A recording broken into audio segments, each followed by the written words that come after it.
Olá, tudo bem com vocês? Eu sou a Luciana Holtz, eu sou fundadora e presidente da ONG Oncoguia. Um enorme prazer estar aqui à frente do nosso podcast do Oncoguia. Essa é uma iniciativa nova, espero que vocês já venham acompanhando os nossos episódios. E a proposta aqui é oferecer a todos vocês conversas que informam, que inspiram e que, por que não, transformam, tá bem? Então, hoje a gente dá início agora a mais um episódio e como eu já falei para vocês, eu tô literalmente trazendo aqui os meus convidados dos sonhos, pessoas para lá de especiais que têm uma conexão muito importante com a história do Oncoguia. E quem tá comigo hoje aqui é uma amiga para lá de especial que eu admiro demais. Então, doutora Marina, Marina querida... Bem-vinda, bem-vinda. Obrigada, gente. Uma honra enorme estar aqui. E eu até brinquei ali fora, assim, que hoje não era um dia que eu conseguia, mas quando a Lu pede, a gente acha o buraco na agenda, porque sempre vale a pena. Então, obrigada pelo convite. Má. Obrigada. Ó, eu até tenho aqui um jeito de te apresentar. Mas como é que a Marina gosta de se apresentar? Eu sou amiga da Lu. Agora diretora do, como é que é? Do comitê, diretora? Do comitê científico do Onco, maior honra, o cargo de maior orgulho. Eu sou oncologista clínica do Sírio-Libanês e sou vice-diretora clínica do hospital, mãe do André, do João Pedro e do Rafael. Muito bem, muito bem. Má, como é que o câncer entrou na sua vida? Acho que entra na vida de todo mundo, né? Como entra na vida de todo mundo. A gente fala isso até quando a gente dá aula para os alunos da graduação, que não existe nenhuma pessoa no mundo que não seja tocada pelo câncer em algum momento da vida, né? Então, todo mundo, eventualmente, infelizmente, vai passar por um parente, por uma história pessoal, por um vizinho, por um amigo, por um conhecido, né? Então, todo médico oncologista não é diferente, né? E sempre tem um contato com alguém. Então, eu tive meu avô, que foi um caso muito marcante, e isso foi antes de eu ser médica, né? Então, acho que ele foi um dos que me motivou até a ser médica, né? Porque era naquela época em que não tinha diagnóstico, não tinha tratamento, e era aquele papo de cidade do interior, né? Falou assim, abriu e fechou. A gente nem sabe que câncer ele teve, né? E era uma coisa na barriga, né? Aquele papo confuso, difícil, e disseram pra gente que ele tinha 6 meses de vida e ele viveu 3 anos, né? Com uma qualidade de vida horrível. Então, acho que ali já foi o momento que eu comecei a pensar em fazer oncologia até antes de fazer medicina, porque eu vi como era mal assistido, né? Como era difícil, porque hoje eu sei, olhando retrospectivamente, que ele podia ter sido cuidado. Ele não precisava ter tido dor, ele podia ter feito alguma quimioterapia que prolongasse a qualidade de vida dele, né? Independente da doença que fosse, provavelmente foi um sarcoma, né? De retroperitônio, isso, assim, imaginando sem diagnóstico.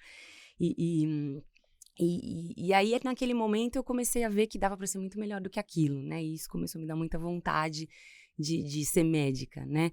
Mas eu também queria ser bailarina. Então, assim, tive eu ali sabia dessa uns parte. momentos. E eu até prestei dança, né? Eu passei em dança. Mas você dançou?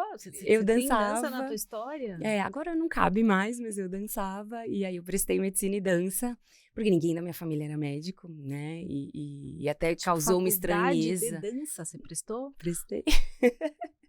Pois é, breaking news. Que lindo! E ninguém da minha família era médico. Até quando eu falei pro meu pai que eu ia ser médica, eu falei assim, mas por quê? Como assim? Então, é diferente, né? Porque toda a família tem aquele orgulho da pessoa médica. E eles, não, que horror! Eles acharam tudo muito estranho. Porque é uma família eminentemente de humanas, né? Então, é psicólogo, jornalista, cineasta, é todo mundo de humanas. E, de repente, eu, Caxias, quis ser médica. Mas aí eles super me apoiaram, né? E aí a família, conheci meu marido na faculdade, a família dele é inteira de médico. Então, eles também me ajudaram muito aonde prestar residência, né? Como seguir. Então, aí eu ganhei um apoio familiar na família agregada. E aí a oncologia veio naturalmente, assim, no primeiro ano da faculdade eu já me interessei pela Liga de Oncologia. Então era essa a minha próxima pergunta. Como você escolheu a oncologia? Eu já comecei a gostar, e aí foi quando minha mãe teve câncer, né? Então aí viver o processo dela e tudo que eu fui vendo na faculdade, aí foi meio que um caminho natural. Mas eu gostava de tudo, né? E eu acho que isso é uma característica, até quando a gente conversa com os alunos, aquele aluno que gosta de tudo é aquele que precisa ter uma especialidade clínica, né? Então eu adorava tudo, eu adorava pediatria. Tudo é o que você estava estudando, entrando ali na Tudo, medicina. todo ciclo que eu rodava eu achava o máximo. Agora eu quero fazer isso. Então, a cada ciclo, assim, tirando cirurgia, que nunca foi muito a minha praia, eu ficava muito tempo em pé, eu não gostava tanto, mas tudo que era clínico eu gostava muito. Então, geriatria eu gostava, psiquiatria eu gostava, reumato eu gostava, todas as especialidades eu gostava muito. E no fim, acho que a oncologia é uma área muito clínica, né, Lu? Acho que a gente acaba virando o médico da família de tudo, né? Então, é até importante essa característica de você gostar de um pouco de tudo, né? Para quem nunca ouviu falar ou que ainda se assusta com a palavra, o que para você significa ser um oncologista? Acho que isso é bacana falar disso, porque as pessoas falam assim, ai, que triste. Metade, assim, acho que 2/3 do meu dia são notícias felizes e não são coisas tristes, né? Claro que tem momentos difíceis e situações difíceis de uma consulta, mas acho que a grande maioria das minhas consultas são de boas notícias, né? Então, acho que simplesmente a gente é o clínico que cuida de um paciente com câncer, né? Porque o paciente com câncer tem o cirurgião oncológico, tem o radioterapeuta e tem o clínico, que é o oncologista, né? E que acaba centralizando tudo que é clínico, né? Então, outro dia uma paciente, eu comecei a perguntar dos exames do coração e do colesterol e de tudo, e ela estava bem brava, aquele momento do começo, que ela não me conhecia ainda. Isso não é seu, isso outro médico cuida. Aí eu, pera, calma. Vamos de novo. Né? Eu preciso cuidar de você como um todo, eu não cuido só do câncer, eu cuido de você, então eu preciso saber se você tá com as coisas, né, se o seu colesterol tá bom. Até agora no congresso saiu umas coisas super legais de colesterol com câncer de mama, então eu preciso cuidar de você, se você tá dormindo, se tá comendo, se tá feliz. E aí ela começou a amansar, eu falei, então tá bom. Então acho que isso também é uma coisa legal, né? Claro que tem coisas que a gente precisa terceirizar para um especialista, eu não vou ser a melhor pessoa para cuidar de uma tireoide super descompensada, enfim. Mas, de um modo geral, eu preciso olhar a pessoa como um todo. E isso é legal do paciente entender, né? Que é uma questão de estar saudável, além de estar curado ou estar controlando o câncer, né? Isso é bacana também. E não é todo mundo que entende isso num primeiro momento, né? Como é que foi no diagnóstico da sua mãe? Foi difícil, porque tudo naquela época era muito mais difícil, A gente né? tá falando de quanto tempo atrás? De 20 anos atrás, 25. E você já era oncologista? Não, eu já era médica. Eu não era onco ainda. Então você não foi a onco da sua mãe? Não, nem sou, até hoje, não, até porque ela não me obedece. Mas foi difícil porque as conversas eram muito rápidas, era tudo muito rápido, os exames eram muito piores, né? As condutas eram tomadas de uma forma muito diferente. Então, por exemplo, naquela época ela fez uma mastectomia bilateral, porque a gente achava que tinha um risco genético grande, a gente achava que tinha uma chance de ter uma mutação de BRCA, que é aquela da Angelina Jolie, para quem nunca ouviu falar, e que na verdade a gente não tem, embora a gente tenha muito caso na família, mas ela fez uma cirurgia bilateral preventiva porque não existiu o exame no Brasil, né? Então, ela fez uma quimioterapia muito forte e hoje eu tenho um teste molecular que provavelmente me diria que eu acho que ela não precisava daquela quimio. Então, foi difícil porque as decisões eram tomadas de uma forma muito diferente, né? E eu, como já era médica, isso me incomodava muito. Eu falei, poxa, mas não é possível que seja assim, né? E algumas coisas eram assim, o que você quer? Você quer fazer uma quimio mais forte ou mais fraca? Eu falei, gente, como que ela que vai tomar essa decisão? Ela não quer nada, ela quer ir embora, né? E isso foi um processo importante para minha formação, porque me fez questionar muita coisa, né? E eu fui anotando tudo que eu queria tentar fazer diferente, né? E acho que até uma questão de empatia do sofrimento com pequenas coisinhas, né? Então, como é chato ter uma veia pega, como é chato alguém que entra às 5 da manhã te acordar quando você está internado. Então, viver tudo isso acho que fez de mim uma pessoa melhor para os meus pacientes, né? Porque acho que todo mundo que passa por uma internação, todo médico que passa por um problema de saúde, acho que sai como um médico melhor daquilo, né? Porque você percebe como cada pequeno problema é chato, né? E aí você fica ali o dia inteiro num quarto de hospital e o médico entra e fica 5 minutos ali, e você tinha tanta coisa para perguntar, né? Então, acho que viver o outro lado, e até hoje, cada vez, né? Todo mundo da minha família que interna por qualquer problema, eu que sou a acompanhante oficial, e cada vez que eu interno junto, eu fico pensando em mais coisas que o hospital precisa melhorar, que a gente precisa melhorar, né? Então, acho que viver o processo de estar do outro lado é sempre importante, né? velho, né, se colocar do outro lado é, para poder pensar, né, para poder fazer diferença. é. Má, a gente já teve essa conversa, né, mas eu acho que, bem, você acabou de trazer isso na história da tua mãe, né? A gente vem acompanhando de perto essa revolução no mundo da oncologia. Você acabou de falar que 2/3 do seu tempo é vivendo boas notícias. O que você acha que hoje é central, né? Quando a gente fala de câncer e que a grande maioria das pessoas deveriam conhecer, deveriam saber? Sabe que eu vim pensando isso, eu não sabia que ela ia me perguntar, mas eu vim pensando isso no caminho, no carro, e por coincidência eu vim ouvindo, a gente tá tendo um evento de inovação no Círio, e eu vim ouvindo uma amiga que estava falando só sobre inovações em medicina, e ela ficou falando que uma das diretrizes agora da OMS para a população e para a saúde em geral é letramento em saúde, né? E eu fiquei pensando muito nisso, eu acho que a oncologia e todo o cuidado com o câncer volta um pouco para isso, né? Porque a gente precisa aprender a ser saudável. A gente precisa aprender a ensinar para os nossos filhos o que é comer direito, o que é fazer exercício, porque isso tudo tem muita relação com o câncer, né? Muita. E a gente não sabe, a gente faz isso muito mal, né? Então, se a gente for pensar na capacidade de letramento em saúde do Brasil, eu acho que é todo mundo analfabeto, né? Porque ninguém entende qual é o processo de doença. Todo mundo ainda acha que o câncer é porque engoliu uma emoção, né? E é muito difícil de convencer as pessoas disso, porque isso está muito enraizado, né? Então, acho que no momento que a gente fala do que é importante para tratar o câncer, acho que tem que dar um passo bem lá para trás, né? E pensar em prevenção, e pensar em como manter... Tem um monte de estudo bacana de que se a gente faz ginástica e a gente cresce mostrando para os filhos como é normal fazer atividade física, os nossos filhos terão menos câncer na idade adulta. E toda vez que eu falo essa informação para as pacientes, elas... E isso faz elas fazerem ginástica, né? Então, acho que isso tem que ser uma coisa aprendida na escola, isso tem que ser uma coisa numa mesa do bar, né? Então, a gente tem que falar sobre câncer, sobre doenças que são muito curáveis e que são muito comuns, para que a vida do paciente e a nossa seja mais fácil, porque acaba que eu passo um tempo gigante da minha consulta falando de coisas que não são do câncer, né? Eu fico falando de ginástica, de comida, de mitos e verdades e dos problemas familiares, porque eu preciso que ela esteja bem emocionalmente. E isso é muito difícil para um oncologista normal fazer caber tudo isso na consulta, né? E isso é parte do cuidado.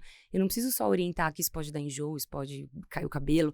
Eu preciso cuidar, né? E o cuidar envolve muito tempo. E no momento que aquele paciente vem empoderado, né, e letrado nisso, esse tempo seria muito mais curto e eu podia focar no que é mais importante, né? E uma coisa que eu acho que é muito ruim também no Brasil é a equipe multidisciplinar, né? O paciente tem muito pouco acesso a uma equipe multidisciplinar bacana, né? Ter uma enfermeira bacana, ter uma psicóloga. Ter, né, um farmacêutico, né? Uma nutricionista, físico. Tudo, né? Então, tudo isso acaba tendo que ficar com um médico e eu não sou a melhor pessoa para fazer isso, de longe não sou.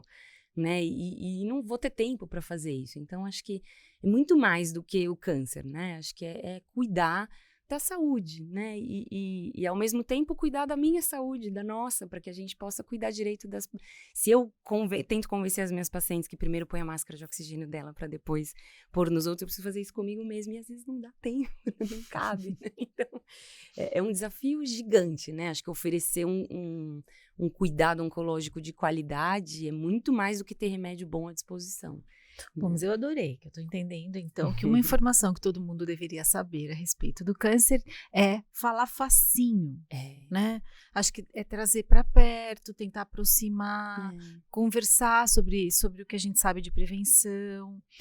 Que mais, assim, que você, ou sei lá, pensando no que as pessoas pensam de químio vermelha, né? Que só existe químio vermelha, né? Ou que todo mundo passa muito mal com quimioterapia. Todos os mitos, né, são fundamentais de desmistificar e me traz muita angústia o quanto eles são difíceis de serem quebrados, né? Então, por que eu não consigo convencer as pessoas de que engolir as emoções não causa câncer e de que usar o desodorante com alumínio e claro, assim, para criança a gente vai comprar um sem alumínio e tudo, mas é óbvio que não é isso que causa o câncer, né? Então, é tanta pequena coisa E que muitas vezes o paciente não tem tempo, nem lembra de perguntar isso na consulta, e eu sei que isso tá angustiando, né? Então é muito comum aquela hora da consulta eu falar, olha, e só pra lembrar, você pode comer açúcar, não é ele que causa câncer, o problema é a obesidade.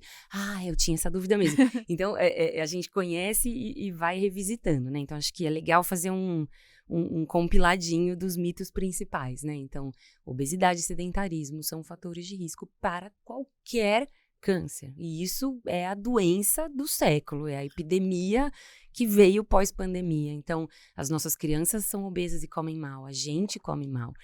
Não existe... Mulher tem muita dificuldade de fazer atividade física como uma coisa cultural, né? Abrir esse espaço na rotina. Então, acho que isso é um desafio gigante, é fazer com que a nossa vida seja mais saudável para prevenir o câncer e para tratar o câncer, porque isso é uma forma de tratamento também, né? E claro que cigarro, álcool, os normais, né? Comida super processada, os normais, acho que isso já tá fácil de entender, todo mundo sabe, deveria saber, que esses são ruins, né? Mas acho que esses hábitos saudáveis são super importantes, mas aí eles não podem passar para o lado do charlatão que começa a repor 1 bilhão de vitaminas e mandar você cortar o glúten, a carne vermelha e tudo que existe e tomar injeção de um monte de coisa, porque essas coisas atrapalham os nossos tratamentos e elas são muito, muito, muito prevalentes. Eu acho que se tem uma coisa que seja o desafio do oncologista hoje é isso. É convencer os pacientes que eles não precisam tomar 1 quilo de vitaminas e de suplementos e ficar dosando zinco, aquele monte de coisa. Sim. Porque isso é impressionante, como tem muita gente vendendo esse tipo de coisa. E claro que existe algum racional bacana em repor alguma vitamina que esteja baixa, né? Não dá para generalizar, mas acho que existe muita gente que se aproveita da angústia alheia, né? Pra vender Até coisa. porque não é nesse momento que esse tipo de coisa, se estiver impactando, você vai perceber. Não, e às vezes a pessoa tá lá tomando 1 quilo de suplementos e continua não fazendo atividade física, né? E continua não comendo fruta. Então, é o básico, né? E isso não dá tanto ibope, né? Então, muitas vezes, você fala assim, poxa, mas você não vai me prescrever nada? Não tem nenhuma vitamina que eu vou tomar? Eu falo assim, não, tô mandando fazer ginástica, comer fruta e legume. E isso causa... Dormir bem, né? Dormir, né? Sair, se divertir um pouco. E isso causa uma frustração. É engraçado, né? Tem paciente que olha e fala... Ai, que horror. que médicazinha, que novinha, não sabe nada, né? E eu acho que isso volta na questão do letramento, né? Isso a gente tem que falar, até as pessoas, até isso ser normal, né? Então, e é um grande desafio, porque isso não cabe em meia hora de consulta, né? Além de tudo, eu tenho que explicar tudo de todos os meus remédios, o que é a quimio vermelha, a branca. Pensa um pouco comigo, assim, né? Acho que quando entra na tua sala... uma paciente que acabou de saber, né, porque às vezes não é necessariamente você que dá o diagnóstico, quase né, nunca sou eu. Porque ela já vem do diagnóstico do normalmente especialista soube de uma forma anterior. esquisita, assim. Às vezes é do técnico da radiologia que olhou com uma carinha e ela já ficou desconfiada. Normalmente são pessoas que não são tão preparadas para dar aquela notícia, né, e ficam até emocionalmente abaladas e dão de uma forma até mais pesada, né. Que é central para você nesse momento, né? E até pensando, de repente, num paciente que pode estar nos ouvindo aqui, que acabou de receber o diagnóstico, o que é muito importante nesse momento? Numa primeira consulta, você diz? Acho que confiança, né? Acho que é criar um vínculo, é olhar no olho e fazer a pessoa perceber que eu tô ali, que eu vou cuidar, que a gente vai ser parceira, vai dar a mão e vai atravessar tudo isso. Porque eu sei que muito do que eu falar naquela primeira consulta vai pro ralo. Não fica, né? Às vezes o parente escuta, mas é muito normal esquecer absolutamente tudo que é dito ali, porque é muito nervoso, né? Muita informação. Então, eu acho que, pelo menos se eu conseguir conquistar confiança naquele momento e olhar e começar a entender um pouquinho o que é importante para aquela pessoa, né? Então, o que é o valor que ela precisa, né? Então, não é só estar curada ou estar tratada da doença, mas acho que o valor dela é poder cuidar das crianças, é poder estar ali para cuidar do marido, é poder continuar trabalhando ativamente. E isso, eu preciso ter essa percepção naquele momento, porque isso vai nortear o meu tratamento, né? Eu preciso saber o que ela quer, além do câncer, para saber como eu vou entregar ela lá, apesar do câncer, né? Então, eu preciso tentar puxar isso dela e ela precisa acreditar em mim e confiar em mim. Se a gente consegue essas duas coisas, aí o resto vai naturalmente, né? Não, mas eu acho que você está trazendo coisas super importantes, né, Má? Porque, claro, acho que o conhecido, então, o que está escrito no papel ali, no resultado da biópsia, os exames complementares que você vai pedir para o famoso estadiamento. Mas você está dizendo que é muito além disso que vai te ajudar a definir o melhor tratamento para aquela pessoa. Uau! Né? Acho que isso é o que a gente pode chamar, então, de medicina personalizada, certo? E acho que até decidir, por exemplo, esse tal desse estadiamento. São os exames que eu vou fazer no começo para saber em que pé que estamos, né? E como está a doença.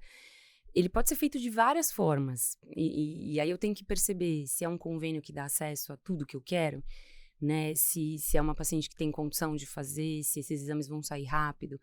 Porque tem algumas coisas que são realmente muito equivalentes. Isso é legal das pessoas entenderem. Porque às vezes eu posso pedir um PET scan e eu posso pedir tomografias e cintilografia. E isso é equivalente. Isso dá no mesmo. E a decisão eu tomo com base assim, no que eu percebo que vai sair mais rápido, do que a pessoa vai se estressar menos. Tem gente que tem fobia de entrar na ressonância. Tem gente que, né, tem medo de agulha. Por exemplo, eu estou tratando uma paciente que tem pânico de agulha. Pânico. Não consegue colher exame. Então, tem toda uma logística para a gente conseguir, a cada vez que precisa fazer os exames para ela poder fazer a químio. E isso, se eu tivesse forçado a barra naquele momento inicial, ela teria abandonado o tratamento, né? Então, acho que, além de pedir os exames, e isso é bacana das pessoas saberem, porque às vezes pacientes com o mesmo diagnóstico vão ter condutas super diferentes. Porque são pessoas diferentes, ué. O perigo é a sala de espera, né? O perigo é a sala de espera. Se o meu é igual ao seu, por que você recebeu uma folhinha diferente da minha? Então, acho que isso é fundamental, né? E aí volta na confiança, né? Se você confia no seu médico, você não precisa ficar angustiado com isso, né? Mas, ao mesmo tempo, sempre tem que ter a liberdade de perguntar, de lembrar, até porque eu sou um ser humano que falha, né? Então, às vezes eu esqueço, né? Eu falo demais, como vocês estão percebendo. Então, às vezes eu tô falando, e no meio da consulta eu falo assim, vou te dar tal remédio pro cabelo, pro intestino, pra não sei o quê. Aí a consulta acaba, eu falei da filha, esqueci. Aí chega no fim, e é um remédio que você me dá, né? Então, acho que é legal ter essa liberdade, essa confiança de poder cobrar, de poder perguntar, de mandar uma mensagem, falar assim, oi, você não me respondeu, o que eu faço? Né? Mas é difícil você criar essa parceria, e também não é todo mundo que precisa dar certo com essa personalidade, né? Eu sou falante, eu sou abraçativa. E tem gente que gosta de médico que não encosta, não abraça, não pergunta da vida e tá lá para resolver um problema objetivo. Então, eu acho também que oncologista, cada um tem o seu, do seu jeito. E super ok, se quiser trocar, né? Acho que não deu certo, não bateu o santo, você não sentiu essa empatia, essa confiança, vai numa outra pessoa que tem a sua cara, né? Segunda opinião pode ser feita a qualquer momento, deve, né? super, super bem-vinda, né? Contanto que você avise. Acho que isso é uma dica legal. Não faça uma segunda opinião sem o seu médico saber. Ele não vai se ofender, mas ele precisa saber para passar a versão dele dos fatos. Porque às vezes você vai numa segunda opinião e conta tudo do seu jeito, do que você achou. Por exemplo, hoje eu vi um paciente que tem um sarcoma e que precisou trocar de geriatra, porque ele mudou de cidade. E aí eu falei, me avisa quem vai ser o geriatra, porque eu vou mandar toda a sua história, porque é confusa. E ela esqueceu, e o marido foi e não contou metade das coisas graves que aconteceram. E ele deu um remédio que não podia tomar, né? Então, isso é grave, né? Então, acho que é importante, a cada segunda opinião, avisa, fala, olha, né? E se ficar com vergonha, avisa a secretária. Fala assim, eu preciso de um relatório do meu tratamento, sei lá por quê. Pronto, né? Acho que isso é tão mas comum, de novo, né? você está de novo mostrando o quanto os diferentes olhares são importantes, mas você é a maestra. Né? Acho que isso é muito central. Isso é fundamental. E acho que isso as pessoas se perdem. Cada outro médico que você passa, eu preciso saber. E ele precisa saber que você está em tratamento, né? Então, acho que isso é fundamental. E não é todo médico que tem tempo e paciência para ficar passando o caso, discutindo e conversando, porque às vezes são instituições diferentes. Então, sempre que possível, se os seus médicos puderem ser todos amigos e do mesmo lugar, isso obviamente facilita, né? Então, você está num hospital, se o seu cardiologista, seu geriatra, seu oncologista, seu cirurgião são todos dali, é lindo. É o mesmo prontuário, todo mundo se fala e se conhece. Se isso não é possível, peça para o seu oncologista uma cartinha no fim da consulta, com o que você tem, os remédios que você está tomando, né? Porque as pessoas têm muita dificuldade de entender que as coisas se entrelaçam. Né? Não, mas eu fui na dermato, ela não tem nada a ver com o meu tratamento, eu fui lá para fazer botox.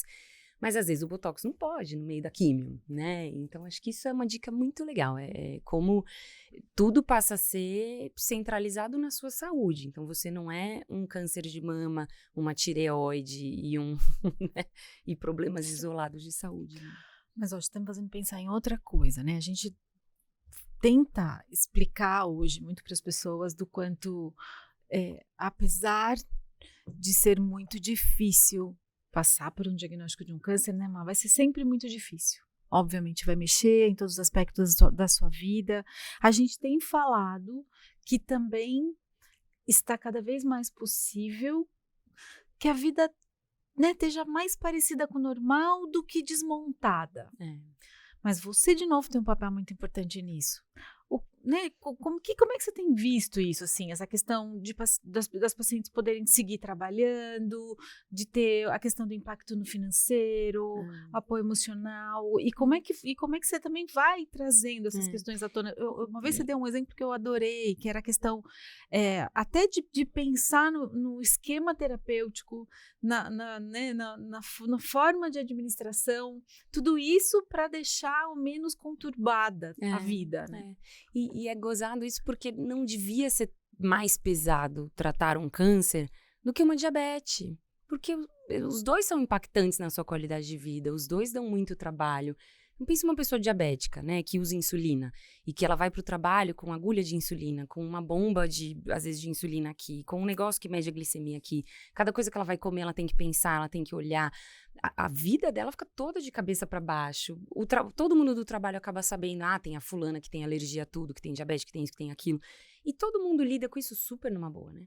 Fulana é diabética, gravíssima, tá ótima, senta aqui, come, né? E às vezes uma pessoa que teve um câncer de mama inicial, pequenininho, e que tá tomando um comprimidinho, fez uma cirurgia, na semana seguinte estava trabalhando, ela é a doente, a estigmatizada, é a que teve câncer, coitadinha da fulana, nossa, não para de falar que ela tá chegando. Né? Isso continua muito presente, né? Isso é revoltante, porque é como se a sociedade quisesse convencer que você tinha que estar triste. Eu ouço isso de muitos pacientes, né? Então eu falo assim, poxa, eu tô tão bem, mas as pessoas ficam tanto me convencendo que eu não devia estar bem, né? Eu no seu lugar, não sei como eu aguentava. Esse tipo de frase continua sendo tão comum que é como se a pessoa fosse forçada a ficar triste, né? Ela é forçada, assim, eu tenho uma paciente que é médica, que tá super bem, queria voltar a trabalhar, ela é metastática, e o chefe dela não deixa ela voltar. Ela é médica. Aí, gente, o que tá acontecendo? Não, vai que acontece alguma coisa, não vai acontecer nada. E ele é médico, é todo mundo médico, né? Então, o estigma é muito forte, vai demorar muito para derrubar, mas a gente só derruba atropelando. É para atropelar, né? Então, se é para ir trabalhar, quer ir trabalhar, vai. Todo mundo pergunta, eu preciso ficar afastada? Precisa se você quiser. Né? E se você realmente não estiver bem, agora se você tá bem, quer trabalhar, vai ficar em casa vendo novela pra quê? Não tem cabimento, né? Mas ainda é muito difícil de ser aceito, né? Durante o tratamento e após o tratamento, né? Então acho que tudo fica mais complicado, organizar os horários, né? E ter isso que você falou, assim, de organizar e entender que você pode adaptar o seu tratamento à sua vida. Tem muita gente que nem passa pela cabeça, né? Então, tem uma paciente que precisava ir para a Itália no meio da químio. E aí, eu combinando com ela, não, precisa ir a trabalho, vai, a gente vai puxa uma químio para cá, outra para lá e tal. Aí o marido falou assim, não, mas é óbvio que ela não vai, ela não pode ir. Eu falei assim, não, pode. Não pode, ela tá em químio, ela não pode ir pra Itália, ela não pode beber, ela não pode comer isso, ela não pode comer aquilo. E ela foi, não aconteceu nada, né? Mas a gente foi construindo isso devagarzinho. E isso é bacana, quando eu vou começar um tratamento de químio, eu já pergunto, tem alguma viagem programada? Tem casamento, tem formatura, tem alguma coisa? Porque eu consigo encaixar. Não, e eu fico pensando o quão importante essa pergunta. E o quanto é uma coisa tão simples, né? E o quanto você desmorona imediatamente, de cara, essa questão de minha vida já era, né? Os próximos 1 ano, 2 anos vai ser só para o câncer. Não, você está dizendo que não. Se eu tenho uma química a cada 3 semanas, a melhor semana que você se sente bem é na véspera de começar outro ciclo, né? Aquela semana você faz a químio, meio chatinho, passa uma semana, na outra tá plena e linda voando. Eu consigo programar, uma vez que eu começo a químio, eu preciso ir certinho a cada 3 semanas, sem tentar mudar as datas. Mas se eu já sei que ali vai ter uma viagem importante, eu começo a químio numa data que vai cair exatamente a semana boa na viagem. Não tem problema nenhum. E vou pegar outro ponto. O que é semana boa e semana chatinha? Vamos dar nome aos bois. E isso é outra coisa bacana, até para decidir o dia da semana, por exemplo, que você vai tratar. Porque isso depende da sua vida. Então, por exemplo, você faz a quimio na sexta. Aí, sábado e domingo é um dia meio chatinho, você tá meio cansada, meio ruim para comer. Às vezes toma mais efeitos remédio. colaterais existem dos Lógico tratamentos, que existem, né? E aí, obviamente... Tem gente que sai da quimio, vai comer baião de 2 e vai pra academia e vai fazer crossfit, super tem. Mas via de regra, uns 2, 3 dias depois da quimio, são dias que podem ser... E também, ser... quando você tá falando de quimio, a gente tá falando de um químio, conjunto de novos tratamentos, né? Então, tem químios e químios, tem químio que é mais pesada, tem químio que precisa fazer internada, tem químio que sai com a bombinha de químio, fica 2 dias fazendo químio. Então, tem um zilhão de possibilidades. Tem químio oral, né? Mas pensando na grande maioria das químios que são na veia, que são, por exemplo, a cada 2 ou 3 semanas, via de regra, os primeiros dias pode ter algum efeito, passou ali 5 dias, tá tudo bem. E na véspera da próxima químio é quando a sua imunidade tá melhor, quando você tá se sentindo bem, quando tá comendo normal. Então, tudo que tiver que marcar é ali, até porque a imunidade faz assim e faz assim, né? E ela se recupera exatamente a tempo da próxima dose. Então, aquela é a fase boa para ir em show, para fazer qualquer coisa que precisa ser feita, né? E é legal saber que você pode fazer essas coisas naquele momento, contanto que seu médico saiba, libere, enfim, que você esteja bem. Mas assim, estou em tratamento. Químio, rádio, né? Eu entendo que você tá ali um pouco mais debilitada, você tá um pouco, talvez, mais exposta.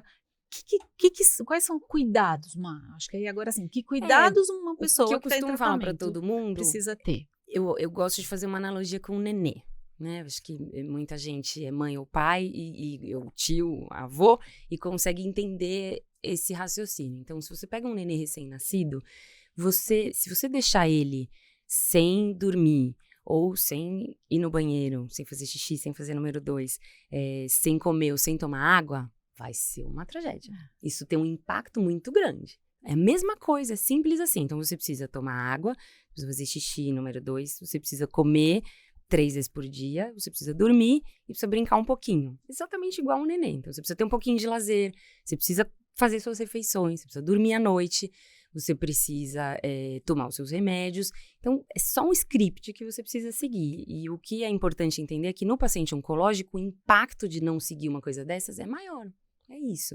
Então, eu e você, se a gente ficar 2, 3 dias sem almoçar, é chato, é ruim e tudo, mas talvez não seja tão grave. Para um paciente em tratamento, talvez seja bem grave, né? Às vezes tem um monte de coisa acontecendo, faz uma semana que não vai no banheiro e está em tratamento, talvez isso seja bem mais grave. Então, é uma atenção com o próprio corpo e com a rotina faz uma diferença brutal. Então, é isso. Você precisa ter um autocuidado e ter um checklist de coisas do dia que você não pode descuidar. O ponto é que não cabe tudo. Então, se você for... Isso é uma coisa que as pacientes falam muito. Se eu for fazer tudo que você me manda, eu não faço mais nada, né? Porque você tem que acordar, passar protetor solar, escovar o dente, fazer um bochecho, aí tomar um tanto de remédio, aí tomar um bom café da manhã e fazer uma atividade física, hidratar a pele, acabou amanhã e você nem começou o seu dia. Então, é difícil. Então, o que eu costumo desenhar é a caixinha das prioridades. Então, essas tem que caber no dia. Não dá, lamento. Não vai caber as outras. Então, você tem que acalmar o coração de que, assim, bom, isso aqui eu não vou conseguir fazer agora, eu vou delegar. Eu não vou conseguir buscar o meu filho todo dia na escola. Ok neste momento, né? Eu não vou conseguir ir em todas as apresentações de fim de ano de todas as crianças que eu quero. Não, e olha que legal, não vai caber. A gente estava falando com a Rê, e a Rê trouxe muito essa questão dos 3 cuidados. E que, obviamente, a gente aprendeu com o Plínio, que é cuidar de mim, cuidar do outro e se deixar cuidar. E o quanto isso se conecta com o que você está falando, né, Maia? O quanto a gente fala aqui nesse momento, é importante você até pedir ajuda, né? Que para mim se conecta muito com esse se deixar cuidar. Você acabou de dar um exemplo. Talvez nesse momento você vai precisar acionar a rede de apoio para buscar o filho na escola. E acho que um exemplo bem importante disso é comida, né? Eu ouço isso de muitas pacientes, você, não, mas eu que sempre cozinhei, eu odeio ter ajuda em casa, eu não quero ter ninguém, eu que faço o mercado, eu que faço tudo. Sim, mas pensa um pouco, um dia que você tá cansada, que você tá enjoada, que você tá, assim, esquisita, você vai levantar, você vai lavar a fruta, vai deixar de molho, vai picar, não vai. Você vai comer um pão que tá do seu lado, porque você tá cansada. Então, ter alguém que vai te trazer todo dia às 10 da manhã um pratinho de frutinha picada Vai ser bem é bom. outra vida. E você merece isso. Isso não é nada de outro mundo, né? E não precisa... não tem uma funcionária. Tudo bem, mas a sua tia vai fazer isso, seu marido, né? E você tem o direito de pedir isso porque é normal. E por isso que volta na criança. É o que a gente faz com a criança. Você não espera a criança ter fome, ir lá e pegar e abrir a geladeira e comer. Você vai lá e põe um pratinho na frente dele enquanto ele tá vendo desenho e ele come, né? É isso, né? Acho que a analogia da criança sempre casa. Porque é isso, você faria isso com seu filho? Você deixaria ele sem dormir, sem comer, sem ir no banheiro? Não, então não faça com você, porque agora vai dar errado, e agora né? você tá assim, e outra, né, Má? Assim, tem todo um cuidado mais, assim, tem um cuidado maior com relação a muita exposição com muita gente, né? Tem ali outras rotininhas que também vão caber nesse momento. Eu acho que isso é legal, assim, de tentar reforçar, assim, parece que as pessoas esqueceram que a pandemia existiu, né? Então, agora o Covid está voltando, a gente tem tido vários casos de novo, tem todas as outras viroses que, enfim, nunca foram embora. E as pessoas não fazem teste, né? Então, tem aquela pessoa que tá ali do seu lado podre de gripe, é rinite, é o ar-condicionado. Mas tudo bem, mas eu tô em químio, você fez um teste de Covid? Pergunta, né? E se você tem dúvida e você tá num ambiente cheio de gente gripada, um ambiente fechado, e você tá em tratamento, lembra da máscara? Põe ela, não custa nada. Né? Porque, e não é porque, o Covid é gravíssimo, não, é porque é uma gripe. Não é nem só o Covid, você não quer a gripe dos outros, né? E o que seria o normal? Que a pessoa gripada usasse a máscara, né? Como é no Japão, como é... E aqui isso não acontece. A pessoa tá lá pingando de gripe na sala de espera da onco, com um monte de gente imunossuprimida e não põe uma máscara. E se eu vou lá e falo assim, você não quer pôr uma máscara porque os pacientes estão aqui? Eu tomo uma pancada na boca, né? Então, uma vez que a gente não muda a sociedade, isso é uma outra coisa que a Rê fala bastante, né? A gente não muda os outros, a gente muda a gente. Então, se a pessoa continua mal educada, espirrando no ar, põe uma mascarazinha, leva um alquinho, né? Continua andando com essas coisas na bolsa, até pra gente, né? Não precisa nem estar em tratamento. Posso te pedir para você pensar num momento difícil do seu dia a dia? Acho que acesso é um momento trágico do dia, né? Quando eu sei que podia ter algum tratamento bom e que a pessoa não vai ter acesso. Aí é uma desgraça. Nessa hora é realmente ruim. Né? E infelizmente ainda é bem frequente, assim. Né? Acho que não só acesso, mas demora. Né? Assim, hoje eu vi uma paciente com melanoma que tá 1 mês correndo atrás do remédio que ela precisa e ela tem convênio. Né? Então isso é muito, muito duro. Né? Isso não devia existir. Né? Então... acho que essa é a pior parte do dia. Mais do que da notícia ruim de que a doença piorou, voltou, né? Porque isso a gente sempre tem um plano, né? Tem um cuidado, tem um caminho. Agora, acho que ter um caminho que não é acessível é, com certeza, a pior parte. Né? E ter que falar isso é horrível. Não, super, super entendo. E aí volta na importância de vocês na nossa vida. Porque isso nunca mais acontece. Não, acho que, sem dúvida, acho que a gente fala muito isso, quanto nessas fases, nesse desafio, às vezes, que o paciente enfrenta, até porque é isso que você falou, tem convênio, né? Muitas vezes está no rol, muitas vezes, claro que é outro mundo, se a gente for entrar na conversa de SUS, né, que eu sei que já teve a doutora Marina do SUS também. Agora é uma doutora Marina sem SUS. O que você lembra de lá, mãe? Eu acho que o SUS é uma fase importante para a formação de todo médico. Acho que não dá para ser médico sem ter passado pelo SUS, porque e sem ter, de uma certa forma, passado pelas duas coisas, né? Para você ter uma dimensão de como funciona o mundo, né? Mas para mim realmente era muito sofrido fazer medicinas diferentes no mesmo dia, né? Acho que tinha uma sobrecarga física, né, de carga horária, que realmente também era importante, mas acho que além disso era a sobrecarga emocional de ter tratamentos A, B e C à tarde, e na manhã do dia seguinte ter o X, que eu sei que não era legal, né, e não poder oferecer uma opção e não poder dar um caminho para que ela brigasse para conseguir isso, né, então isso realmente era muito difícil e com uma população que é muito carinhosa, né? Então, uma das gestações dos meninos, que eu estava trabalhando nos 2 ainda, eu ganhei, e nada contra as minhas pacientinhas do consultório, tá? Mas acho que é uma questão do ambiente mesmo, assim. Naquela época, eu ganhei tanto presente das pacientinhas do SUS, mas tanto, eu voltava para casa com tanta coisa.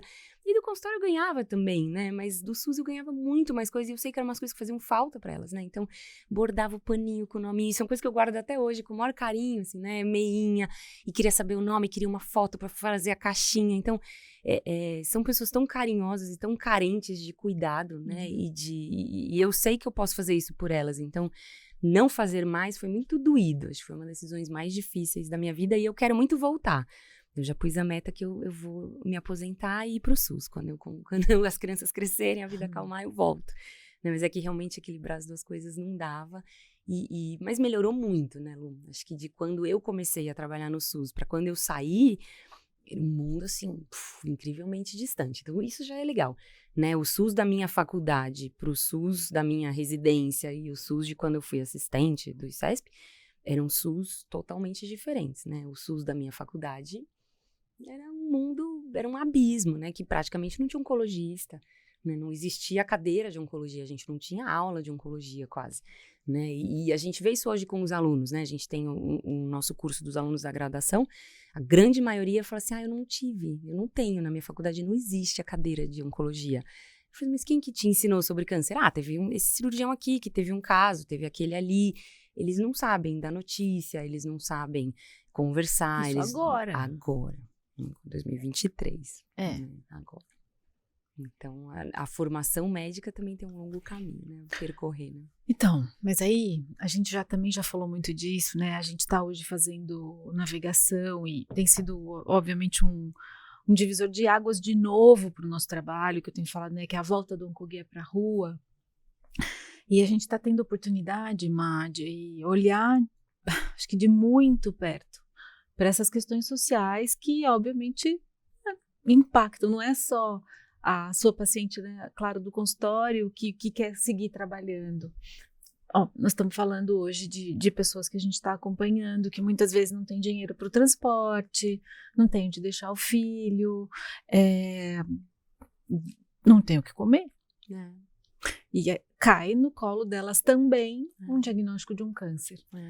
E aí, como é que eu vou falar para uma paciente assim que ela precisa se alimentar bem durante o tratamento, se eu sei que ela não vai ter como fazer exercício físico? Se eu sei que ela não tem como fazer exercício físico, então passa a ser meio sobrevivência na selva, né? E isso começa a ficar muito duro, né? Mas por outro lado, eu não posso não orientar que ela precisa fazer essas coisas, mas é muito triste orientar sabendo que ela não tem e que essa informação talvez cause só angústia, né? Porque ela vai ver que ela precisava de mais e ela não consegue, né? Uma vez eu tive um paciente, quando chegou o primeiro protocolo de imunoterapia para melanoma no Brasil, muito antes da droga ser aprovada aqui, a gente tinha aqueles acessos expandidos, lembra? Que é uma forma de oferecer um remédio que a gente já sabe que funciona antes dele estar disponível, como se fosse um estudo clínico, mas a gente já sabe que funciona, né? E aí, naquele momento que chegou o primeiro protocolo de imunoterapia, a gente fez uma fila gigante de paciente, a gente saiu catando todo mundo que tinha melanoma, aquele desespero, aquela correria. E aí eu lembro que um paciente era super simples, ele vinha de chinelo, eu acompanhava ele há muitos anos, ele estava numa situação super grave e ele era de uma cidade do interior. E aí ele tinha que ler aquele termo de consentimento, então só isso já era um baita desafio, porque a gente tinha um monte de paciente analfabeto, como é que você vai dar um termo de consentimento para alguém que não sabe ler? Você tem que achar alguém da família que leia e que possa entender. E aí eles liam e não entendiam, né? Então a gente tinha que sentar e ler com ele o termo de consentimento, explicando em termos super difíceis até para nós, né? E aí, quando finalmente eu consegui explicar o que era imunoterapia e o que era aquele tratamento e tudo, ele entendeu, ele falou assim, ai, que bonito, doutora, mas faz assim, eu sei que a senhora tá brigando pra pôr todo mundo aqui, guarda a minha vaga pra outro que precisa, porque se eu entrar, eu vou gastar muito dinheiro pra vir, e eu não quero tirar esse dinheiro da minha família. E eu entendi que eu vou viver mais com isso, mas eu vou morrer de qualquer jeito. Então, eu prefiro morrer já pra economizar o dinheiro da minha família. Aquele momento assim, né? E talvez ele não esteja errado, né? Talvez seja uma questão de prioridade da família, se é para escolher entre comida para os filhos e ele viver 5 anos a mais, não sei. Como é que um pai vai tomar uma decisão dessa, né? Impensável. Agora, saber que um ser humano ainda tem que decidir isso, né? Eu acho que é o rumo das discussões que a gente está vendo, né? Mas isso não é um problema exclusivo do Brasil, essa é uma discussão global, a gente conseguir levar em consideração, que as nossas políticas também levem em consideração os determinantes sociais de saúde. Então, hoje, sei lá, a gente talvez tenha que pensar, sim, que tem que garantir transporte para o paciente que está em câncer. A gente tem até a lei aqui em São Paulo, alguns estados conseguem garantir isso com inúmeros desafios na prática, mas a gente vai ter que começar a olhar para isso também, né? E aí, puxando a sardinha para vocês, né? Mas eu acho que é muito legal ter um caminho, né? Porque acho que uma coisa que me angustiava por muitos anos era quando a gente começava a passar por todos esses problemas sociais e por todos os mitos do Google e tudo de errado que caía no colo do paciente, toda a desinformação dele, me afligia muito falar assim, olha, tem essa lista de coisas que você precisa fazer, que você precisa saber, e eu não tinha muito, eu tinha certeza que ali eu não tinha esgotado todas as dúvidas dele, e eu não tinha como oferecer para ele um lugar para ele tirar as dúvidas, né? Então agora, assim, de verdade, é por isso que eu largo tudo e saio correndo toda vez que você me chama, porque é muito reconfortante eu poder dar um papelzinho com um telefoninho, falar assim, ó, tudo o resto que eu não falei tá aqui, você liga lá e você entra aqui e vai ter, né? Então acho que, e eu não sei, eu sei que você sabe que você é importante, mas eu não sei se vocês têm a dimensão de como isso é legal, né? Assim, não vai caber nunca tudo que eu preciso na consulta, mas eu tenho uma extensão, né, que são vocês, então tá ali, ó, esse papelzinho aqui tem um monte de informação bacana, e isso não existia, né, durante muitos anos da nossa vida, então acho que e cada vez mais tá cabendo mais coisa no papel de vocês, e isso é muito legal, né, porque você tem o poder de direcionar, fala, bom, isso aqui eu não resolvo, mas eu vou achar quem resolve, né, e isso é um apoio que a maioria dos oncologistas não tem, né, então seria lindo se toda a especialidade médica tivesse um onco da sua área, né, assim, um cardioguia, um reumatoguia, né, porque isso faz uma diferença absurda. Não, tô adorando, porque você tá explicando na prática o meu mantra atual quando eu falo para médico, você sabe qual é, né? Hashtag prescreva uma ONG, prescreva o onco para o seu paciente. Mas é verdade, porque isso faz diferença mesmo. Né? E eles já pegam um papelzinho e já começam a fuçar antes mesmo de eu falar. Má, obrigada, que delícia a gente poder ter encerrado esse papo aqui, eu sei que a gente vai longe. Se deixar a gente fica falando até Tem mensagem final, então? Mensagem final? Acho que não ter medo, né? É encarar de frente e saber que sempre vai ter ajuda, né? Seja com seu médico, seja com a sua ONG, seja com a sua família. E não ter medo de perguntar, né? E de pedir ajuda, e de dizer que você não entendeu, e de dizer para sua família que você não gosta quando eles se metem no seu tratamento, ou dizer que você precisa que alguém faça o mercado, porque você não está conseguindo, né? Então, acho que tirar o medo disso tudo já alivia muito, né? Então, acho que tirar o preconceito e falar sobre isso, né? Então, tá tratando, fala na empresa, fala na mesa, não tem problema nenhum, as pessoas precisam ouvir, precisam saber que você tá bem, ou não tá, enfim, mas que isso existe, que isso é normal, que são doenças absurdamente comuns e vão ser cada vez mais, né? E quanto mais a gente fala, mais normal isso fica, mais leve a vida de vocês, né? E a nossa. Muito obrigada, doutora Obrigada Marina. por existirem. Muito obrigada pela parceria, de estar tão pertinho cada vez mais. E obrigada para vocês também, né, que espero que vocês tenham curtido mais esse episódio.